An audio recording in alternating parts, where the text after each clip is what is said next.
자, 안녕하십니까. 이번 시간에는 동양과 한국 윤리사상의 이제 마지막 중단원이 되겠네요. 한국과 동양 윤리사상의 의의라고 해가지고 한국 전통 윤리사상의 근대적 지향성에 대해서 다뤄보도록 하겠습니다.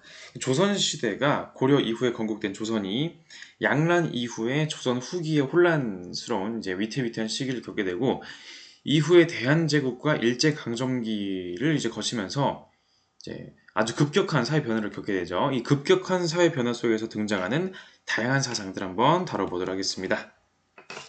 그래서 오늘은 여러 사상들이 나오죠. 실학, 강화학파, 위정척사, 개화사상, 동학, 증상교, 원불교가 나오게 될 거예요. 혹시 본인의 삶의 습관이나 행동, 물건 중에서 실용적이고 쓸모 있는 것과 실용성이 없고 쓸모가 없는 것이 어떻게 될까요? 사람이 살면서 인생에서 이런 것들을 나누는 작업은 상당히 중요하다라고 할 수가 있겠지요. 불필요한 것들을 버리고 필요한 것들을 가져간 태도. 자, 이런 태도 역시 사상에 있다는 것이죠. 자, 바로 실하게 되겠습니다. 자, 붕괴되어간 조선이 되겠는데요. 자, 양란 이후에 조선 사회는 농촌 경제 파탄, 농업 국가가 농촌 경제 파탄, 나라의 근간이 흔들리죠. 국가 재정의 위기, 신분제 동요. 자, 농촌의 그런 붕괴는 단순하게 경제적인 의미만 가지고 있는 것이 아니라 농촌 사회였잖아요. 사회 자체가 붕괴된다는 것을 의미하는 것이거든요. 사회적 혼란이 가중될 수밖에 없겠죠. 당연히 사회적 혼란과 더불어서 당시 지배적인 사상이었던 성리학에 대한 의심, 성리학이 과연 이런 시대의 문제를 해결하는 데 도움이 되는 것이 맞는가? 이런 의심을 불러일으킬 수밖에 없다는 것이죠. 당시 사회 변화로는 대동법에 의해서 상품 화폐 경제가 확산이 되고 계층의 분화, 지주 전후의 양극화, 서민지주 등장, 조세 급납화, 유랑민의 금은광 유입, 민간 수공업, 어용상인과 사상의 대립, 사적인 상인들, 그리고 대외무역, 화폐소의 편중화 등등 여러 가지 이제 변화가 있었고요. 중요한 것은 봉건 신분제도와 이제 그 신분제도와 함께 했던 지배 이념인 성리학의 위기를 겪게 된다는 것입니다. 그래서 기존의 사상이었던 성리학을 비판하는 입장에서 성리학은 공리 공론이다. 너무 현실과 동떨어진 이야기를 하고 있다라고 비판하는데요. 그래서 우리는 공리 공론에 빠진 성리학을 비판하는 실학이다라고 해서 실학이 등장하게 됩니다. 물론 이 실학이란 용어가 원래 유교 성리학에서 도교 불교를 비판하는 그런 용어로 썼던 말이긴 하거든요. 도교에서는 무를 강조하죠. 무위 자연 뭐 이런 것들, 무욕, 무지 이런 것들. 불교에서는 공을 강조하죠. 이런 이제 없는 것, 비어 있는 것을 강조하다 보니까 유교와 성리학에서는 야, 너네 불교와 도교는 공허하다, 허학이다. 우리는 실학이다라고 했었던 그런 용어를 썼었는데 이제는 이제 성리학이 허학이고 새로운 학문, 실질적인 학문으로서의 실학이 등장한다라고 이제 시대가 변하는 것을 알 수가 있겠네요. 대표적으로 성호학파와 북학파가 되겠습니다. 자, 조선 후기에 성호 이익을 중심으로 해서 학문의 목적을 실익에 증진해 두고 농업 분야의 개혁을 강조했던 바로 성호학파가 되겠고요. 자, 농업을 개혁해야 된다라는 부분. 북학이 뭡니까? 북쪽의 학문이죠. 자, 여러분 그 중국의 수도 베이징 아시죠? 베이징 북경이잖아요.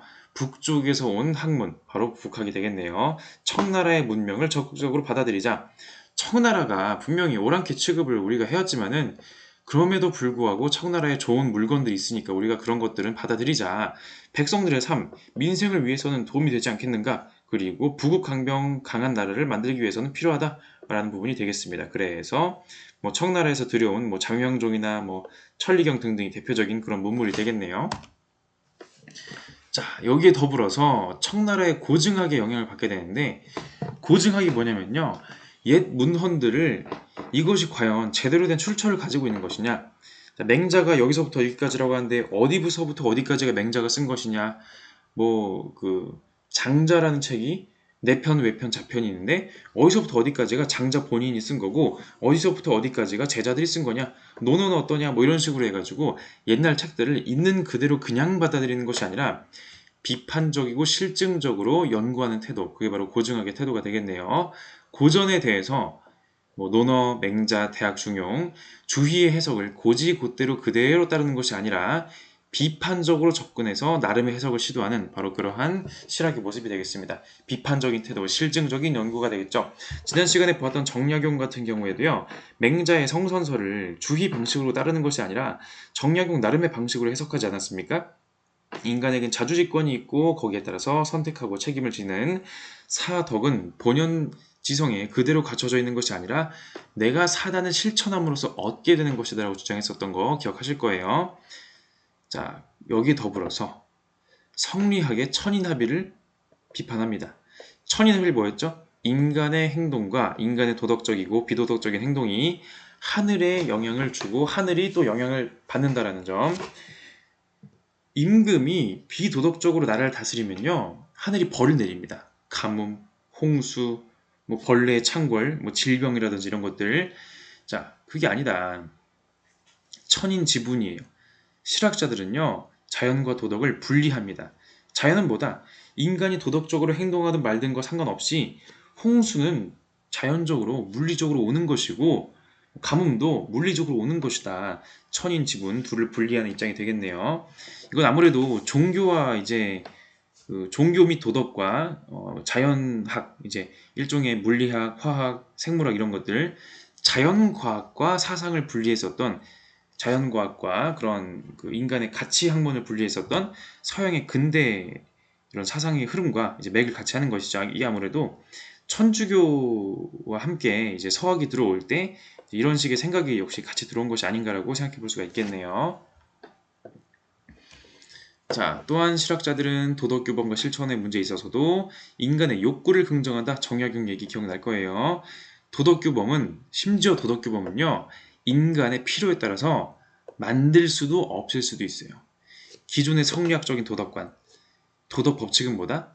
천지 만물의 리, 천지 만물이 있기 전부터 항상 존재하는, 언제나 존재하는 보편적인 도덕 법칙, 리에 근거한 절대적 도덕 규범을 주장했다고 한다면은, 즉 이익과 도덕을 엄격하게 구분하는 그런 사고방식.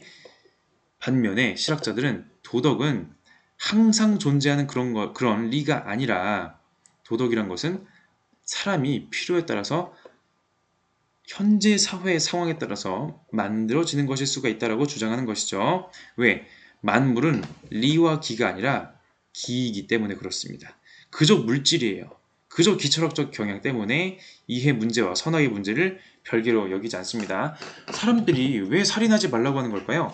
살인하지 말라는 것이 인간 세계의 규칙인 이유는 살인하는 것이 서로에게 손해가 되니까. 도둑질하지 말아라, 거짓말하지 말아라, 뭐 이런 것들 마찬가지인 것이죠. 인간의 이해와 그런 문제들이 선악과 별개가 아니라는 것입니다.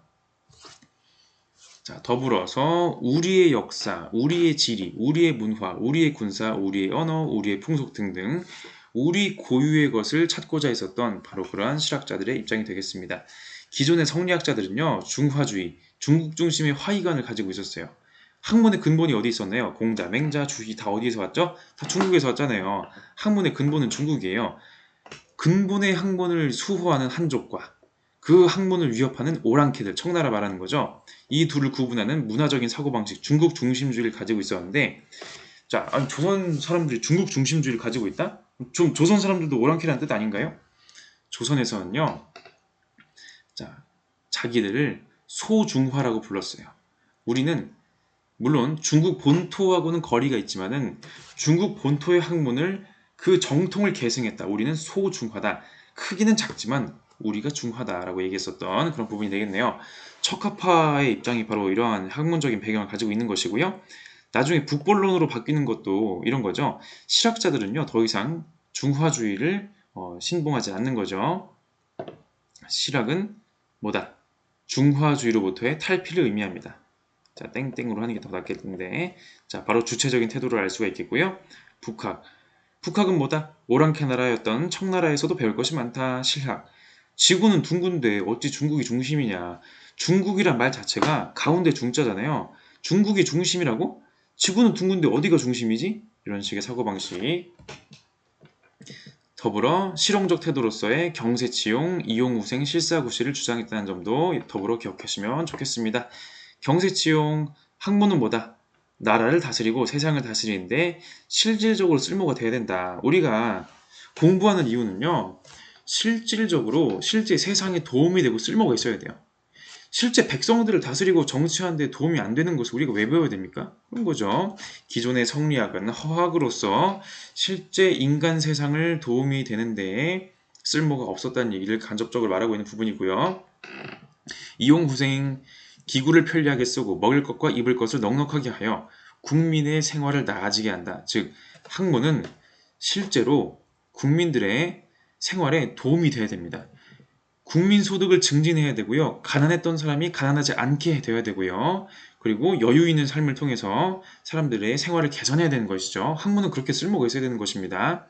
실사구시 사실에 근거하여 진리를 탐구하자. 공리공론 뭐 이가 어떻고 기가 어떻고 이게 불상잡 이게 불상리 사단은 기가 발하여 이가 따르고 뭐 칠정은 기가 발하여 이가 자 이런 거 이거 증명이 되나요? 이거 증거 있어요? 없어요. 이런 거 안 됩니다. 정확한 고증, 증거로 될 수 있는 것 이런 것만 얘기하자. 과학적이고 합리적인 객관적인 그런 학문 태도가 되겠네요. 자, 그래서 우리가 실제로 몇 명 이제 실학자들의 이야기 한번 보도록 할 텐데요. 홍대용 같은 경우에는요, 이런 식의 얘기를 합니다. 보도록 할까요? 우리나라는 본래부터 명분을 중히 여겼다. 양반들은 아무리 심한 곤란과 굶주림을 겪더라도 팔짱 끼고 편하게 앉아 농사를 짓지 않는다. 그들은 쓸모있는 일에 힘쓰고 몸소 천한 일을 달갑게 여긴 자가 있다면 나무라고 비웃으며 노예처럼 무시하니 노는 백성은 많아지고 생산한 자는 줄어든다.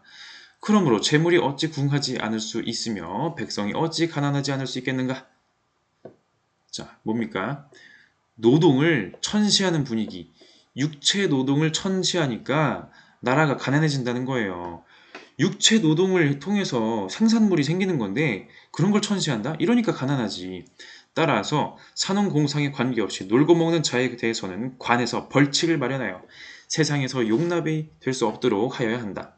재능과 학식이 있다면 비록 농부나 상인의 자식이 관직에 들어가 앉더라도 분수에 넘칠 것이 없고 재능과 학식이 없다면 비록 관리의 자식이 하인으로 돌아간다 할지라도 한탄할 것이 없다. 위와 아래가 힘을 다하여 함께 그 직분을 닦는데 부지런하고 게으름을 알려 상벌을 베풀어야 한다라고 얘기해주고 있습니다. 그러니까 국가 경제를 위해서 이용후생 실사구시 경세치용을 위해서 백성들을 가난에서 벗어나게 하기 위해서는 노동을 천하게 하는 그런 마인드부터 바꿔야 된다. 그리고 재능이 있으면 누구나 그 재능에 맞게 가야지 신분사회 이런 방식 안 된다. 자, 이거 신분사회를 근본 질서로 하던 조선사회의 굉장히 도발적인 그런 이야기가 되겠죠. 양반들을 직접적으로 공격하는, 비판하는 그런 서술이 되겠네요.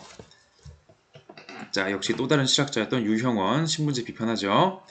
우리나라의 노비법은 유죄무죄를 묻지 않고 오직 그 가계를 조사하여 자손 대대로 노비가 되니 설령 어진 인재가 노비 사이에 태어났다고 해도 역시 벼슬길을 막아 관지에 나아가지 못하게 하여 남의 노비가 되고 많이 어찌된 도리인가.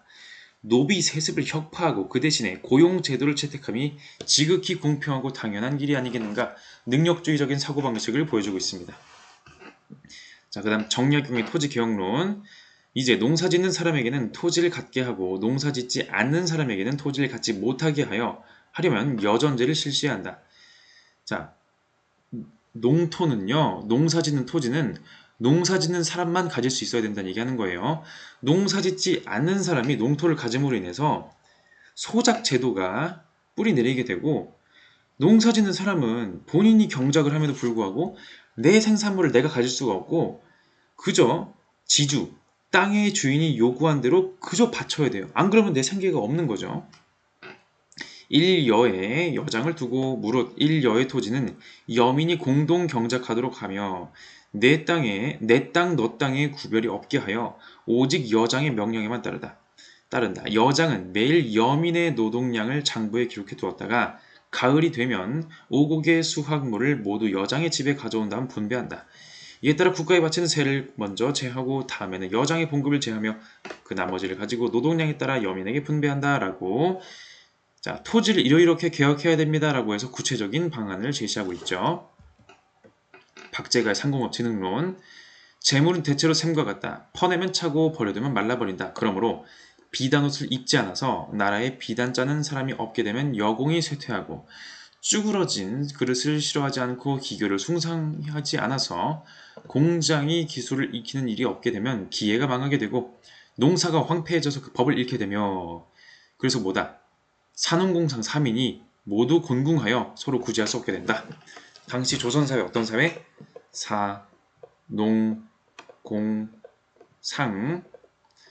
선비가 가장 중요하고요. 그 다음이 농민이 또 근간이 되고 공업, 자 물건 만드는 사람들 좀 천해요. 상업하는 사람들, 이 사람들은 농업 생산물을 생산하지 않잖아요. 제일 천하다. 이렇게 산업공상의 체계였거든요.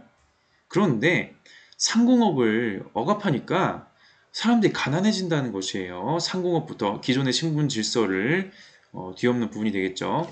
오늘날에는 어떤가요? 오늘날의 대한민국은 상공업 하는 사람들이 오히려 돈을 많이 버는 사회이긴 한데, 자 넘어갑시다. 자, 사대부들이 평생 잃는다는 글은 주례에는 거인, 윤인, 여인 등 수레와 관련된 사람을 뜻하는 용어를 말하고 있지만 그저 입으로만 외울 뿐이고 정작 수레 만드는 법이 뭔지도 모르고 다루는 법도 모르고 그런 연구가 없다. 소위 건성으로 읽는 풍월일 뿐이니 학문에 무슨 도움이 될 것인가? 한심하고 기막히다. 지금 선비들이 하는 학문이 실제 사람들의 생활하고는 별로 관련이 없다. 그저 뜬구름 잡는 얘기하고 있다. 이런 식으로 비판하고 있습니다. 자, 이런 실학자들과 더불어서 조선시대에는 이거 불교 아니야? 이런 식으로 외면받았던 양명학을 받아들였던 강화학파가 있겠습니다. 자, 강화학파도 또 다른 흐름으로서 존재하겠네요. 정제도를 필두로 한 이제 정제도를 필두로 해서 강화도에서 이제 또 연구했다고 해서 강화학파가 되겠는데, 강화도라는 것이 의미가 있는 것이 강화도는 수도권에서 오늘날 기준으로 가깝지만은 차로 금방 가잖아요. 서울에서는. 그런데 분명히 시골이거든요. 특히 조선시대에는 더 멀다는 것이죠. 병자호란이 있었을 때 혹은 몽고가 침입을 했을 때 왕실이 피난 가려고 했었을 정도로 외진 곳이 또 강화도였다는 것이죠. 자, 그 강화도에서 일어났다는 것은 바로 자, 변방에서 살짝 변두리에서 그러한 새로운 사상이 유입되기 쉽다는 부분, 새로운 사상이 싹트기 쉽다는 부분을 확인할 수가 있는 부분이 되겠네요. 자, 그래가지고 역시 강화학파에 관련해서는요, 이제 여러분이 뭐 예를 들어 수능이나 그런 문제를 푸실 때는 조선 후기의 사상이다 혹은 이제 뭐 근대에 가까운 이제 뉘앙스의 지문이 있는데 심증리, 뭐 지행합일 이런 식으로 양명학 용어를 얘기하고 있다? 그러면 아, 강화학파와 정제도 이야기구나라고 추론하시면 되겠습니다. 자, 나의 학문은 안에서 구할 뿐이지 밖에서 구하지 않는다. 뭡니까? 심증리. 도덕은 내 마음속에 있다. 외부 사물에서 구하려고 하지 않는다는 것이죠. 오직 그 마음의 옳고 그름을 모조리 발휘할 것이고 다시는 남의 옳고 그름에 따르지 않는다 라고 얘기해주고 있습니다. 천리의 발음이 사물에 있다고 여겨 그것에서 천리를 구할 수 있겠는가? 사물에 이가 정해져 있는 것이 아니고 사람이 사물을 연구해서 이를 얻을 수 있는 것도 아니다. 사물에 따라 각각을 결정하고 때에 맞게 사물을 처리하는 것은 오직 내 마음에 있는데 어찌 내 마음 바깥에 있다고 여겨 이치를 따로 구하려 하겠는가? 역시 심증리 얘기를 해주고 있는 부분이 되겠습니다. 그 외 치양지라든지 지행합일 같은 용어들 기억하시면 좋겠네요. 중요한 건 뭐다? 참된 자아의 각성. 결국엔 도덕은 누가 하는 거다. 도덕적 실천은 내가 하는 거니까 내 마음을 돌아보고 내 마음을 올바르게 바로잡자라는 것이 되겠죠. 정심으로서의 경물치지. 자, 한편 강화학파 같은 경우에는요, 양명학을 수용함과 동시에 그저 양명학에 머물러 있지가 않고요, 도교와 불교에서도 괜찮은 부분이 있으면 수용하자라고 하는 개방적인 학문 태도를 보였다라는 점을 기억하시면 좋겠습니다. 사실 애초에 사실은 성리학도 그렇고 양명학도 그렇고 그냥 그 자체로서 그냥 무에서 유로 창조되는 학문은 아닌 거거든요. 그렇기 때문에 양명학이 애초에 좀 선불교적인 냄새가 나는 거 아니야? 라는 식의 뭐 소리를 듣기도 했었던 것이고, 어쨌든 다양한 학문으로부터 자양분을 얻고자 했었던 태도가 중요하다는 것이고요. 그래서 나중에 일제강점기에 가면은 강화학 학자들이 이제 민족의 자주성을 주장하면서 독립운동에 헌신하는데 그런 흐름도 있었다는 점을 기억하시면 좋겠네요. 자, 박은식의 그런 논고가 되겠는데, 자, 유교를 비판한 내용입니다. 유학자지만 유교를 비판해요. 왜? 유학이 발전하기 위해서. 지금의 유학자는 양명학에 종사하는 것이 쉬우면서도 현실적인 방법이다. 대개 치양지의 항구는 본심을 직접 가리켜서 일반 백성들이 쉽게 성인의 길로 들어서게 해주며 지행합의를 내면을 성찰하는 데 있어 긴밀하고 절실하며 현실에 대응하는 데 있어서 과감한 힘이 있다 라고 얘기해주고 있습니다. 백성들은 성리학의 그런 이기불상작, 기발, 이승, 일도설 이런 거 어려워요. 인심, 도심 이런 거 어려워요. 치양지 지행합일이 차라리 낫다는 것이죠. 자, 실천지향적인 태도, 실용적인 가치 이런 거 실학자들과 강학파로부터 우리가 교훈을 얻을 수가 있다는 점 기억할 수가 있겠습니다.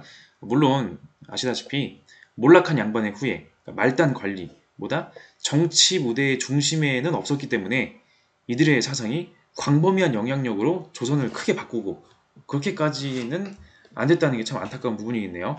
그러니까 사실은 더 엄밀하게 말하면 이런 거예요.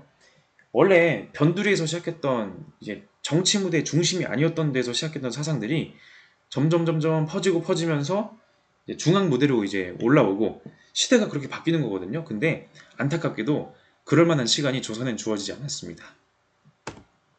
자, 근데 격변기. 조선은요, 그런 시간이 주어지기도 전에 서양 열강들에 의해서 상당한 풍파를 겪게 되는 그런 운명에 처해지게 되는 것이죠. 온갖 정치적 혼란, 홍경래의 난, 무슨 난, 경신 대기근, 온갖 난과 밀란들, 하여간 나라가 아주 혼란스러워요. 더불어서 서양 문물의 유입, 서양의 통상 요구. 자, 이때 어떤 시대였죠? 제국주의 시대였죠. 영국, 프랑스,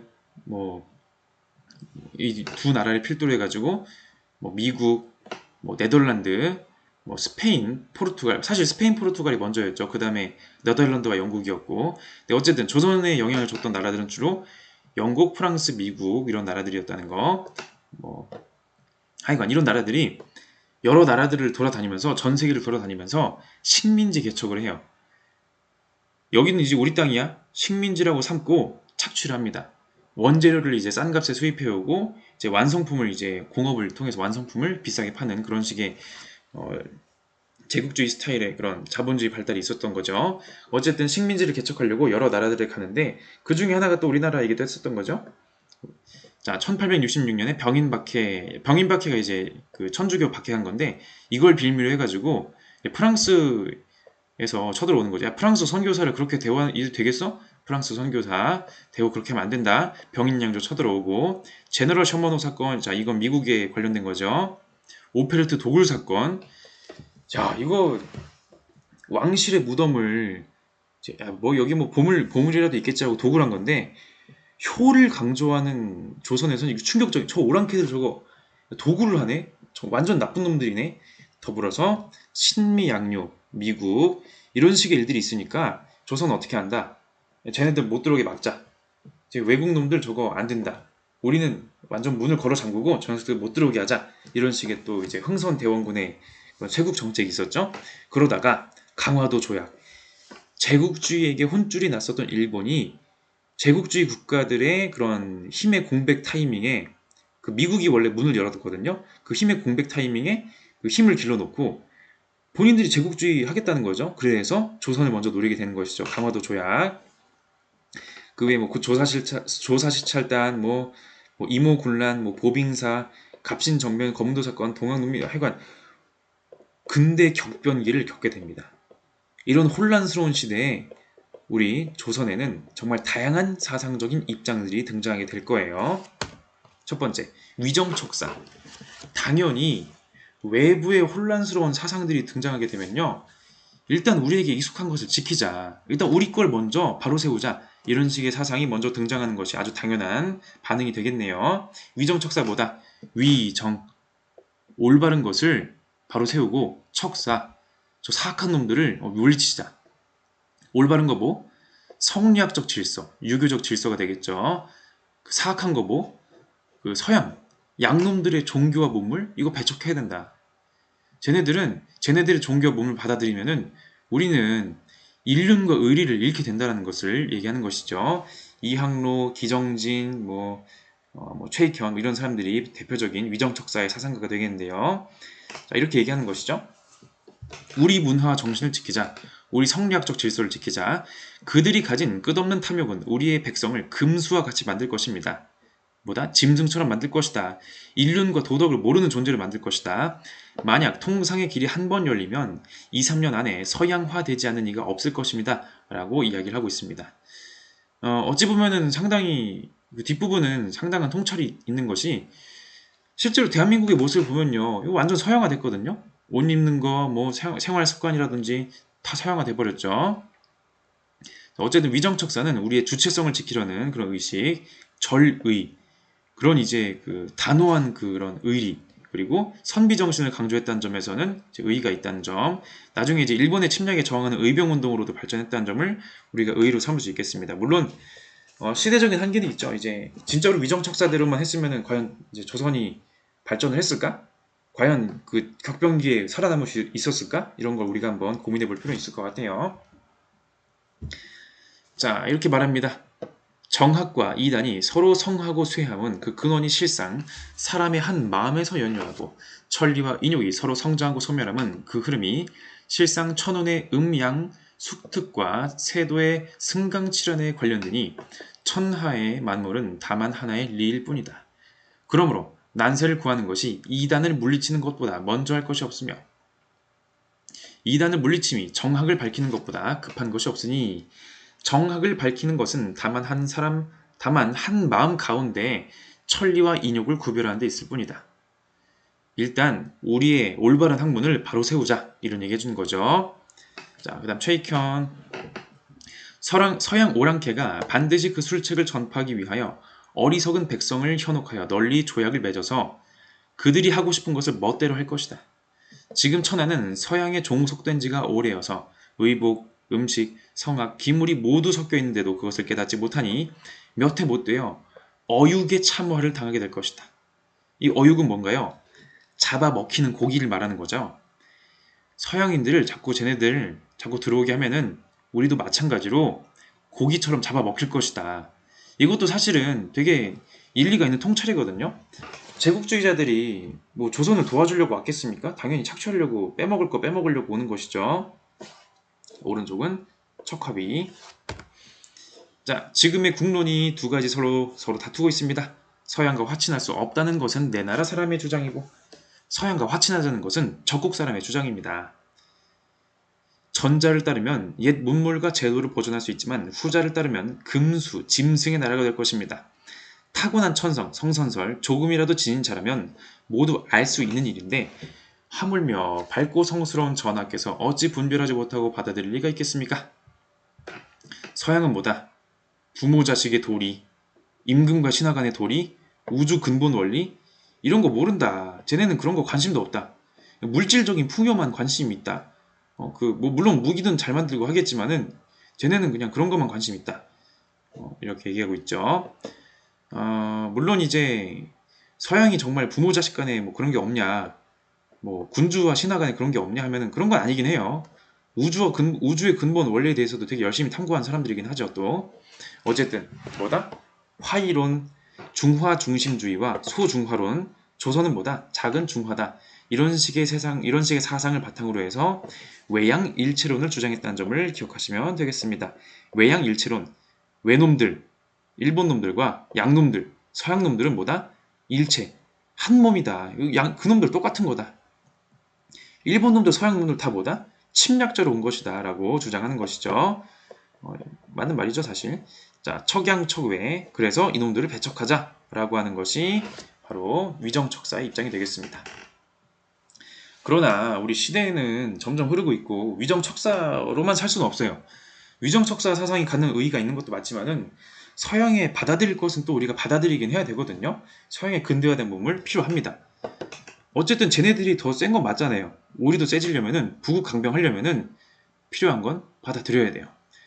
우리가 무시했던 조선이 무시했던 일본 애들이 배 함선이랑 대포 가지고 와가지고 힘으로 굴복시켜서 강화도 조약을 억지로 체결시켰잖아요. 이거 완전 충격이거든요. 우리도 강해져야겠죠? 자, 두 개의 개화론, 급진적 개화론과 온건적 개화론이 등장할 거예요. 급진적인 개화론보다 개화, 문을 열어야 돼요. 서양 문물을 받아들여야 됩니다. 근데 어떻게? 급진적으로. 빠르게 받아들여야 된다. 우리 시간 없다. 빨리 해야 된다. 뭘 받아들이자? 서양의 과학기술, 서양의 물질 문명 뿐만이 아니라 서양의 가치관, 제도, 사회구조 그러니까 전부 다 서양식으로 바꿔버리자는 거예요. 마치 일본이 메이지 유신으로 독일, 영국, 프랑스 따라했던 것처럼 우리도 다 바꾸자. 쟤네도 완전 서양식으로 다 바꿨다. 옷부터 해가지고 머리 스타일 다 바꿨다. 교육체계 모든 걸 다 바꿨죠. 자, 모든 사람은 태어나면서부터 누구도 빼앗을 수 없는 도리를 부여받다. 이거 완전 천부인권 사상 아닌가요? 서양의. 자, 뭐 행복 추구권, 자유권, 뭐 권리, 뭐 군주의 권한을 축소하는 입헌 군주제 이런 것들 서양의 것들을 이제 도입하자. 그래서 1884년에 갑신정변을 일으켜가지고 이제 급격하게 도입을 하려고 했으나 3일 천하만으로 끝나버렸고요. 온건적 개화론은요. 자, 온건적이라는 것보다 너무 빨리 하면 체한다. 천천히 하자. 받아들일 건 받아들이는데 선별적으로 필요한 것만 받아들이자. 서양 애들이 쟤네들이 우리보다 힘이 센 거 맞다. 그 힘을 받아들이자는 거죠. 유교적인 질서, 동쪽의 도리를 지키면서 서양의 그릇, 서양의 과학기술을 받아들이자. 동독 서기론 되겠습니다. 즉 서양의 과학기술과 물질 문명, 서양의 그런 그 물건은 받아들이면 좋은데 서양식 대포, 서양식 배, 서양식 뭐 농업기술, 서양의 뭐 그런 것들, 그런 건 좋다. 근데 우리의 머릿속 생각, 우리의 도덕은 우리 걸 지키자. 가치관과 제도, 사회구조는 바꾸지 말자. 동서고금을 막론하고 바꿀 수 없는 것은 도이고 수시로 변화하여 고정적일 수 없는 것은 기이다라고 해서 물질 문명을 받아들이자는 얘기가 되겠네요. 일본과 중국에서도 그런 식의 입장들이 있었죠. 자, 서양에서 유행하고 있는 천주교가 우리나라에 유포되는 것을 금지해야 합니다. 천주교, 사상? 이건 받아들이지 말자. 우리에게 필요한 건 뭐다? 부족한 것은 기술뿐이기 때문에 그 기술만 받아들이면 됩니다. 과학, 기술, 문명은 인간의 도리에 해롭지 않고 백성들이 살아가는 데 도움이 되기 때문에 이를 배워야 합니다. 라고 얘기해주고 있습니다. 자, 신이 보건대 요즘의 유생들이 상소문을 올리는 것이 유행이 되어서 마치 큰 변고나 위급한 화가 당장 일 것처럼 하고 있습니다. 그 상소의 내용은 정학을 옹호하고 사교를 배척해야 한다. 이거 위정척사죠? 이런 내용으로 이웃나라와 사귀고 수교하는 것을 문제로 삼고 있습니다. 우리는 예의 바른 풍습을 지켜오고 있으니 기계에 관한 기술과 농업 및 수의에 대한 책과 같은 것이 만약 이익이 되면 선택해서 행하면 된다. 굳이 외국 것이라고 해서 좋은 것까지 다 배척할 필요는 없다. 얘기해주고 있네요. 동양의 정신은 유지하지만 체제는 유지하지만 서양의 물건은 받아들이자 얘기해주고 있습니다. 자, 동서고금을 막론하고 바꿀 수 없는 것은 도이고 수시로 바뀌어 고정적일 수 없는 것은 기이다. 동양인들은 형이 상에 밝은 반면 철학, 윤리학, 도덕 이런 것이죠. 서양인들은 형이 하에 밝다. 물질, 문명 이런 것이죠. 동양의 도로서 서양의 길을 행한다면 지구의 5대주는 평정할 것도 없다 라고 얘기해주고 있습니다. 자, 근데 이제 그 서양 사상을 수용하고 물건과 생각을 둘 다 수용하자. 급진계합파. 급진계합파는 결론적으로 말했을 때 오늘날의 대한민국은 급진계합파가 하자는 대로 하자는 그 이상에 가까워지는 나라가 됐고요. 물론 이제 당시의 시대적인 상황에 비춰봤을 때 너무 급하게 추진한 거 아니냐, 현실적인 문제가 있을 수 있겠고, 위정척사는 모두 다 거부하죠. 현실적으로 이렇게 해서 대한민국이 과연 살아남을 수 있었을까? 조선이 진짜 살아남을 수 있었을까? 의문을 품을 수밖에 없겠고, 그러면 온건 개화파가 제일 적절한 대안이 아니냐라고 생각할 수가 있겠는데, 근데 동도서기라는 것이 진짜 가능할까요? 우리는 이 모든 사상들을 한번 비판적으로 검토해 볼 필요가 있겠습니다. 서양의 물질 문명 발달 자체가 진짜 물질 문명만 발달한 걸까요? 막상 보시면 아시겠지만 물질 문명과 자연과학의 발달은요, 서양의 철학의 발달과 전혀 무관할 수가 없다는 것이죠.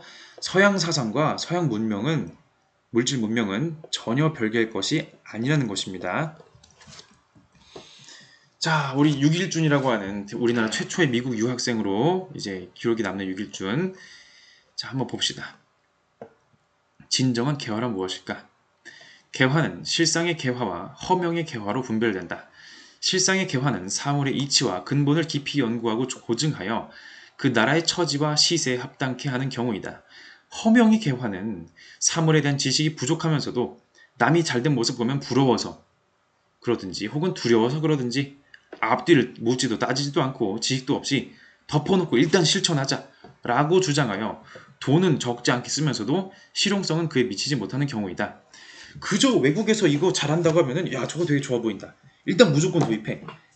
생각을 좀 하고 도입하자는 거예요. 외국에서 잘하고 있는 거 우리나라에서 잘 써먹으려면 따져보고 잘 검토해서 도입을 해야지 무조건 도입하면 되는 거 아니라는 얘기 해주고 있죠.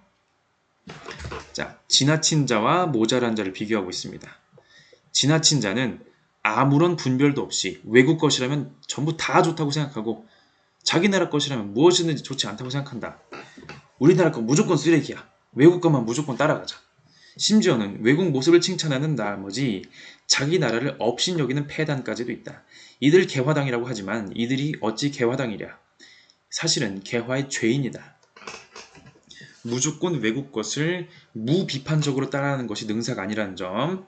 한편 모자란 자는 완고한 성품으로 사물을 분별치 못하여 외국 사람이라면 모두 오랑캐라 하고 외국 물건이라면 모두 쓸데없는 물건이라 하며 외국 문자는 천주학이라고 하여 가까이 하지도 않는다.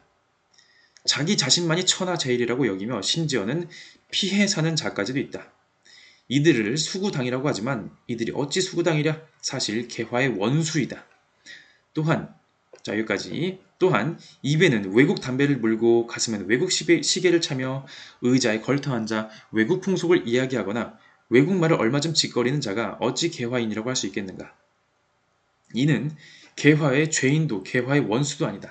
개화란 헛바람에 날려서 마음속에 주견도 없는 한낱 개화의 병신이다라고 얘기해주고 있습니다. 육일주는요 서유견문이라는 책을 통해서 이런 말을 하고 있는데 본인이 직접 미국에 갔다 오지 않았습니까?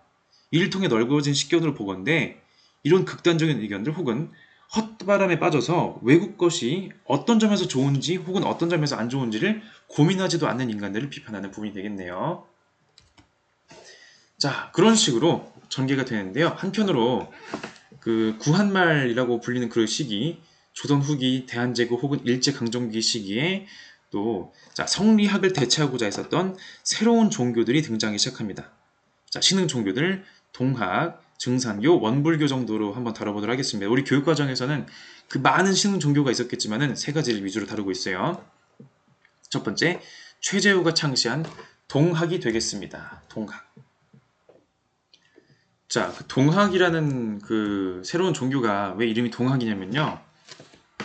당시에 봉건체제 동요와 천주교, 서학이 들어오던 시대였잖아요. 자, 서학은 천주교는 분명히 외국에서 왔기 때문에 우리 조선인들에게는 조선의 학문, 조선의 종교가 필요하다. 서학에 대비된 의미에서 동학을 주장하게 되는 것이죠. 나중에 이 동학이 그 천도교라는 이름으로도 이제 불리게 됩니다. 이 용어 정도 기억해 두세요. 동학은 뭐다? 자, 제국주의 서세 동점의 시기, 서쪽의 세력이 동쪽을 점령하던 그런 시기에 반외세를 주장했고요. 자, 외국에 휘둘리지 말자. 그리고 봉건 체제의 모순을 지적합니다. 반봉건의 입장이 되겠네요. 그렇기 때문에 상대적으로 그런 피지배 계층으로서 탄압을 받았었던, 억압을 받았었던 농민들의 그 신도가 많았었다는 점 기억하시면 되겠네요. 자, 보국 안민을 목표로 경천 사상을 바탕 위에 유불도를 융합했다. 유불도의 기존의 토양과 봉건 사상, 반외세 반봉건이라고 하는 그런 시대적인 요청을 이제 결합한 그런 종교가 되겠네요. 보국 안민, 나라를 돕고 안민, 백성을 편안하게 하자.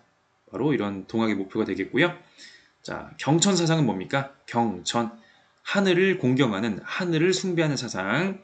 자, 사람은 한 우리라 평등하고 차별이 없나니 사람이 인위로서 귀천을 분별함은 곧 천의를 어기는 것이니 재고는 일체 귀천의 차별을 철폐하여 선사의 뜻을 잇기로 맹세하라. 한울, 자, 한울님 곧 천주의자 상제입니다.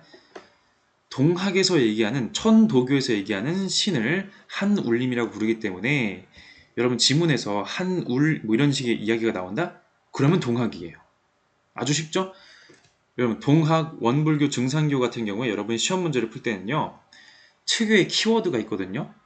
특유의 키워드를 기억하시면 아주 손쉽게 풀 수가 있습니다. 자, 천인합일의 관점에서 인간 존중과 평등의 정신을 제시했고요. 자, 내 안에 한울림을 모시고 있다. 시천주. 모든 사람들은 그 내면에 신을 모시고 있어요. 시천주. 내 마음이 곧 너의 마음이다. 오심즉 여심. 나의 마음과 너의 마음이 사실 같기 때문에 차별해야 된다? 아니죠. 차별하지 말아야 된다. 사람을 하늘과 같이 섬기라. 사인여천. 사람이 곧 하늘이다. 인내천. 이 용어들 꼭 기억하시면 좋겠습니다. 또한 동학에서는 후천개벽 사상을 주장합니다. 이것도 아주 후천개벽 사상이 당시 근대 신흥 종교들의 특징인데 뭐다? 불평등, 부조리 등 낡고 어두운 선천의 세계, 먼저 있었던 하늘의 세계가 끝나고 평등, 정의 등이 구현되는 살기 좋은 후천 세계, 그 다음 하늘의 세계가 등장한다는 것이에요. 이게 어디에 도래야 한다? 진짜 중요한 건 현세에 도래한다는 것입니다. 천주교 어떻습니까? 궁극적인 의미에서 진정한 행복, 영원한 행복은요, 내 몸이 죽고 나서 내세인 천국에서 가능한 거예요. 반면에 신흥 종교들은 현세에서 그런 세상이 올 것이다라고 하는 후천개벽 사상을 주장했다는 것이죠. 자, 개벽, 동양 이렇게 새로운 사상이 온다, 새로운 세상이 온다는 점, 신분차별이 사라진 자유롭고 평등한 이상사회가 현세에서 도래할 것이다라는 점. 자, 그래서 이 천도교, 동학과 천도교가 이제 이후에 그런 신문화 운동과 3.1 운동에 영향을 주었고요. 여러분 어린이날 아시죠? 어린이날을 이제 만드는 데 아주 핵심적인 역할을 했었던 방정환 선생도 천도교 계열 인물이라고 하네요. 자, 봅시다. 사람이 곧 하늘이니 인내천. 평등하고 차별이 없어야 한다. 사람의 귀천을 분별하면 곧 한 울림의 뜻을 어기는 것이다. 사람이 오거든 손님이 오셨다 하지 말고 한 울림이 오셨다 말하라. 마음을 떠나 한 울림을 생각할 수 없고 사람을 떠나 한 울림을 생각할 수 없으니 사람을 공경하는 것은 멀리하면서 한 울림을 공경하는 것은 꽃을 따버리고 열매가 생기길 바라는 것이다. 즉 현실에서 여러분이 만나는 실제 사람들에게 도덕적으로 대우하십시오. 그 사람들이 어떤 일을 하는 사람들이든 사회에서 천대받든지 뭐든지 간에 상관이 없다는 것입니다. 그래서 우리 사람이 태어난 것은 한 울림의 신령한 기운을 모시고 태어난 것이요. 우리 사람이 사는 것도 또한 한 울림의 신령한 기운을 모시고 사는 것이니 어찌 반드시 사람만이 홀로 한 울림을 모셨다 이르리요. 천지 만물이 다 한 울림을 모시지 않은 것이 없느니라 라고 얘기하고 있습니다. 그래서 자, 여러분 그 한국사 중에 근현대사 파트를 배우시면은 동학농민운동이라고 해서 가보농민전쟁이나 동학농민혁명이라고도 부릅니다. 용어가 되게 많아요. 어쨌든 동학 신도 위주였던 그 농민들이 주축이 돼가지고 이제 일으켰던 그 농민전쟁. 자, 이 전쟁의 그 동학농민운동 과정에서 패전개혁이 아니라고 해서 조선 사회가 이렇게 바뀌어야 됩니다라고 주장했던 그런 그 정치 개혁안들이 있었거든요. 패전개혁안도 여러 버전이 있는데 대표적으로 이렇습니다. 탐관 오리의 죄상을 조사해서 처벌할 것, 횡포한 부호배를 엄징할 것, 벌을 줘야 된다. 불량한 유림, 양반배, 못된 버릇을 징계해야 된다. 노비문서 없애야 된다. 천민 대우 개선해라. 청춘 과부의 개가를 허락해라. 즉 젊어서 남편을 잃은 그 여인들에게 재혼할 수 있도록 해줘라. 이거 다 뭡니까? 반봉건이죠? 반봉건. 기존의 봉건 사회가 이제 표출했었던 뿌리 깊은 폐단들을 개혁하자는 점, 또 외와 관통한 자는 엄징하자. 반외세, 외부 세력에 의해서 조선이 위기에 처해 있다. 이런 걸 우리가 바로잡자는 얘기를 해주고 있습니다. 뒤엔 또 반봉건 얘기가 또 나오고 있네요. 자, 증산교 원불교도 가보도록 하겠습니다. 역시 증산교 원불교 역시 동학 그리고 천도교와 마찬가지로 후천개벽 사상을 주장했어요. 뭐다? 궁핍과 차별이 사라진 평등한 사회가 언제 도래한다? 내가 죽고 나서? 아니요. 현세에서 도래할 것이다 라는 희망을 주는 바로 후천개벽 사상 역시 공통적으로 주장했습니다. 자, 역시 증산교 원불교도 고유의 용어들을 기억하시면 돼요. 자, 증산교 무속신앙과 유불도가 이제 결합이 되어서 민족 종교로서 원한을 풀자, 해원, 더불어 살자, 상생하자, 작은 은혜에도 보답하자, 보은, 해원 상생 보훈을 핵심적인 용어로 제시하고 있습니다. 원불교 우주 만물의 근원이자 모든 중생의 청정한 마음, 이걸 보다 일원상이라고 부르고요. 일원상을 강조하는 불교의 현대화, 생활화, 대중화를 주장했다. 이렇게 얘기해주고 있고요. 보은, 평등, 불공을 강조했다. 뭐 이런 용어가 있다는 정도 기억하시면 되겠습니다. 자, 증산교. 과거에는 모든 인사가 도에 어그러져서 원한이 맺히고 쌓여 삼계에 넘침에 마침내 살기가 터져나와 세상의 모든 참혹한 재앙을 일으킨다. 즉, 사람들은 그동안 서로가 원한을 쌓아놨다. 원한이 해소가 되지 않으면요, 서로 망하는 길밖에 없어요. 원한을 해소해야 된다. 이 시대는 여성 해원 시대이다. 그 여성에게 쌓여있는 그 원한을 풀어줘야 된다. 뭐다? 수천 년 동안 여자의 깊고 깊은 한을 풀어 건곤의 예법을 다시 꾸며서 앞으로는 여자의 말을 듣지 않고는 남자의 권리를 행하지 못하도록 내가 세상을 꾸미리라. 그러니까 이제 아무래도 그 여성에 대한 차별이 그 일반화되었던 시대였잖아요. 그렇기 때문에 당연히 여성은 뭐 교육에서도 배제되고 정치에서도 배제되고 하여간 온갖 분야에서 배제되고 자유가 없었던 시절이었기 때문에 여성의 그런 원한을 풀어줘야 된다라는 점에서 이제 평등 사상을 강조했다는 점을 이제 의의로 삼을 수가 있겠네요.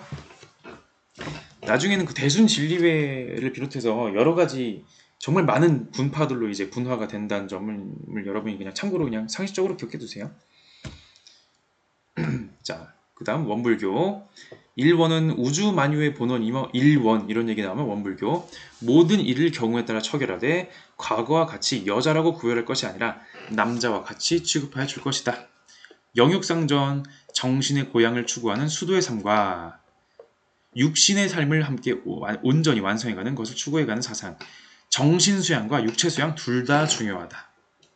이사병행, 영적인 삶을 추구하는 수도의 삶과 건강하고 건전한 현실의 삶을 함께 온전히 완성해 나가는 것을 추구하자. 역시 정신과 영혼을 둘 다 수용하자. 육체와 건강을 둘 다 수용하자고 하는 그런 입장이 되겠네요. 자, 원불교도 그렇고요. 그 증산교도 그렇고 천도교도 그렇고 그 오늘날 대한민국에 관련 재단이 있기 때문에 관련 뭐 고등학교, 뭐 관련 병원, 뭐 관련 대학교 등등 그 여러분이 곳곳에서 또 확인하실 수 있을 것 같아요. 어쨌든 이런 식으로 근대 격변기에 우리나라에 어떤 사상들이 있어 왔는지를 확인해 보았고 특히 근대 격변기 사상 같은 경우에는 그 철학적인 엄밀성보다는 이 용어를 아느냐 모르느냐가 여러분 문제풀이에 초점이 될 거라는 점을 기억하시면 좀 더 쉽게 접근하실 수 있을 것 같습니다. 네, 여기까지 마무리하도록 하겠습니다.